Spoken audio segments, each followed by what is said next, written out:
ఆర్గర్ media స్వాగతం. నేను అమల్ రాజ్.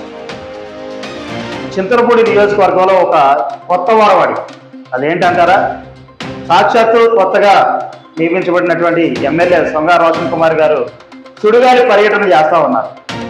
ఏంటంటే ప్రతి డిపార్ట్మెంట్లో కూడా రివ్యూ మీటింగ్, పంచాయతీరాజ్ శాఖ కానీ, R&D డిపార్ట్మెంట్ కానీ, అట్లాగే ఈ యొక్క వ్యవసాయానికి మార్కెటింగ్కి సంబంధించిన విషయాలు కానీ, అలాగే మున్సిపాలిటీకి సంబంధించి, విద్యాశాఖలకు సంబంధించి, వైద్యానికి సంబంధించి అనేక రకాలైనటువంటి ఏ అయితే డిపార్ట్మెంట్స్ ఉంటాయో ఆ ప్రతి డిపార్ట్మెంట్ని కూడా పర్సనల్గా రివ్యూ మీటింగ్ చేస్తారు. అట్లాగే లైవ్లోకి వెళ్ళి అక్కడ ఉన్నటువంటి సమస్యల్ని ప్రత్యక్షంగా, ఫర్ ఎగ్జాంపుల్ గవర్నమెంట్ హాస్పిటల్ చూద్దాం. గవర్నమెంట్ హాస్పిటల్లో సాక్షాత్తు డైరెక్ట్గా వెళ్ళి పేషెంట్స్ని ఎలా అందుతుంది వైద్యం, పరిస్థితులు ఎలా ఉన్నాయి, ఇంకా వసతులు ఏమిస్తే బాగుంటుంది, మీ అందరికీ మంచి వైద్యం అందుతుందా లేదా, స్టాఫ్ అందరూ సక్రమంగా పనిచేస్తున్నారా లేదా, నర్సులందరూ అట్లాగే మిగిలిన వాళ్ళందరూ కూడా అనుకూలంగా, అంటే ప్రజలకు అనుకూలంగా పనిచేస్తున్నారా లేదా అనే అనేక రకాలైనటువంటి అంశాలు నిన్న పరిశీలించి ఆయన యొక్క ఉదారతను చాటినట్టుగా మనం చెప్పవచ్చు. ఎందుకంటే ఎమ్మెల్యేగా ఆయన ఎన్నికైన మరుక్షణం నుంచి తీరిక లేకుండా ఒక పక్క అసెంబ్లీకి వెళ్ళొచ్చిన దగ్గర నుంచి ఎల్లక ముందు కూడా ప్రతి అధికారితో కూడా రివ్యూ మీటింగ్ చేస్తూ ఈ విధంగా ప్రజలకి మంచి పరిపాలన అందించాలన్న సదుద్దేశంతో ఆయన చేస్తున్న ప్రయత్నంలో నిన్న జరిగిన ఒక వార్త చూద్దాం. అభివృద్ధి ఆలంబన, 3 అంచెల నూతన వ్యవస్థకు శ్రీకారం. అంటే ఇక్కడ 3గా డివైడ్ చేశారు దీన్ని. ఆ 3 ఏంటంటే 3 విభాగాలుగా పరిపాలన వికేంద్రీకరణ. పురపాలన 3 విభాగాలుగా చేసి పట్టణాభివృద్ధికి బాటలు వేయాలని ఈ సందర్భంగా ఎమ్మెల్యే రోషన్ కుమార్ దిశానిర్దేశం గావించారు.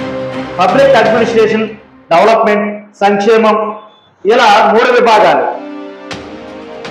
ఇక్కడ మీరు చూస్తున్నట్లయితే పబ్లిక్ అడ్మినిస్ట్రేషన్, డెవలప్మెంట్, అలాగే సంక్షేమం, వీటిని 3 రకాలుగా మరి విభజించి పరిపాలన ఏ విధంగా ముందుకు తీసుకెళ్ళాలి, ప్రజలందరికీ కూడా ఎలా ఈ యొక్క ప్రతి ఈ సేవలు అనేవి ఎవరికి ఎటువంటి ఇబ్బంది కలగకుండా ఎలా అందించాలనే అంశాలన్నీ కూడా ఇక్కడ ఉన్నటువంటి స్థానిక RDO, MRO, అలాగే వీళ్ళందరి సమక్షంలో కూడా చర్చించి ఈ విధంగా ఒక రివ్యూ మీటింగ్ చేస్తూ ప్రజల్లో ఒక సంతోషకరమైన వాతావరణాన్ని నింపారడంలో సందేహం అనేది.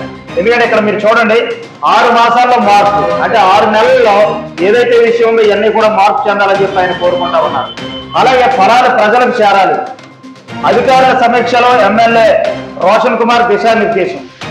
చూశారు కదా, ఈ విధంగా రివ్యూ మీటింగ్స్ అంటే ఒక సీఎం క్యాంప్ ఆఫీస్లో, ఒక మినిస్ట్రీ ఆధ్వర్యంలో ఒక మినిస్టర్ ఏ విధంగా అయితే ఆ శాఖకు సంబంధించినటువంటి అన్ని రివ్యూ మీటింగ్స్ చేస్తూ వాళ్ళకి సంబంధించినటువంటి ప్రజలకు సంబంధించినటువంటి ఏదైతే ఈ కొత్త వరవడి సృష్టించాలి, మార్పులు ఏ విధంగా శ్రీకారం చుట్టాలని ఆలోచన చేస్తారో అదేవిధంగా చింతలపూడి నియోజకవర్గానికి సొంగా రోషన్ కుమార్ గారు ఈ విధంగా రివ్యూ మీటింగ్ చేస్తున్నారు అనడంలో సందేహమే లేదు.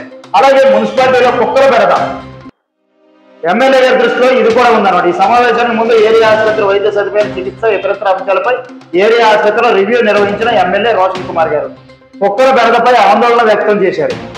గత ఏడాది కాలంలో 3,000కు పైగా, అంటే గత సంవత్సర కాలంలో 3,000 కుక్క కాటుకు బాధితులు వచ్చి చికిత్స అందించామని డైరెక్ట్ సూపరింటెండెంట్, ప్రభుత్వ ఏరియా హాస్పిటల్ ఏదైతే ఉందో ఆ సూపరింటెండెంట్ మేడం ఈ యొక్క విషయాన్ని ఎమ్మెల్యే రోషన్ కుమార్ గారికి తెలియజేయగా దీనిపై వెంటనే నివారణ చర్యలు తీసుకోవాలని మున్సిపల్ కమిషనర్కు ఆదేశాలు జారీ చేశారు. అలాగే వర్షాలు కురుస్తున్నాయి కనుక అంటువ్యాధులు ప్రబలకుండా జాగ్రత్తలు తీసుకోవాలని కోరారు. సమీక్షలో సర్కిల్ ఇన్స్పెక్టర్ పి రాజేష్, తహసీల్దార్ ఏ జోషి, ఎంపీడీఓ విజయ్ కుమార్, ఇతర శాఖల అధికారులు, ఏదేపా నాయకులు పాల్గొన్నారు. అంటే ఈ విధమైన పాలన కనుక ఈ 5 సంవత్సరాలు అందిస్తే నిజంగా కూడా వీళ్ళ గొప్పగా ఏమీ చేయవసరం.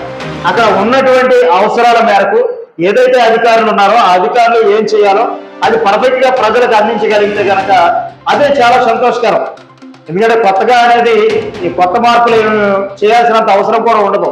ఈ విధంగా రివ్యూ మీటింగ్ చేసినట్లయితే ప్రజలందరూ కూడా ఈయన్ని మరి ఈ విధంగా చూస్తున్నప్పుడు చాలా ఆలోచిస్తా ఉన్నారు.